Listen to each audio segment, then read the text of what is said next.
21 رمضان المبارک مسلمانوں کے چوتھے خلیفہ شیر خدا علی المرتضیٰ رضی اللہ تعالیٰ عنہ کا یوم شہادت۔ ہائے ہائے، جب نبی مدینہ منورہ میں آئے نا، انصار والوں سے مواخات کرائی، مہاجرین کی، ان کو بھائی بھائی بنایا، ایک مہاجر کو ایک انصار کو، یہ تیرا بھائی ہے، یہ تیرا بھائی ہے۔ حضرت علی کو فرمایا تو میرا بھائی ہے۔ سبحان اللہ۔ نبی نے علی کو کیا کہا؟ تو، اور کہا علی تو خوش ہو جا، جنت میں تیرا گھر میرے گھر کے سامنے ہوگا۔ سبحان اللہ۔ علی، اللہ رب العزت نے تجھے مقام دیا ہے، تیرا گھر جنت میں میرے گھر کے سامنے ہوگا۔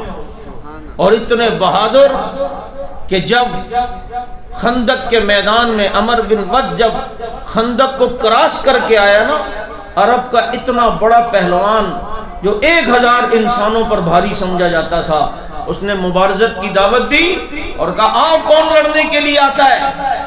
حضرت علی میدان میں آئے۔ اس نے کہا علی تو ابھی بچہ ہے، تو ذرا کھانا پینے کا زمانہ ہے، تو کھا پی لے، میرے عمر کا بھیج جو کھا پی چکا ہو۔ علی نے کہا تو اگر عمر بن ود ہے نا تو سمیتنی امی حیدرہ، میری ماں نے بھی میرا نام حیدر رکھا ہے۔ سبحان اللہ۔ میری ماں نے بھی میرا نام حیدر رکھا ہے۔ اور وہ عمر بن ود نکلا، اتنا غصے میں آیا کہ یہ مجھے دھمکی دے رہا ہے، اور تلوار سے اپنے گھوڑے کو مارا، گھوڑے کے 2 ٹکڑے کر دیے روب ڈالنے کے لیے۔ لیکن علی پہ کون روب ڈال سکتا ہے؟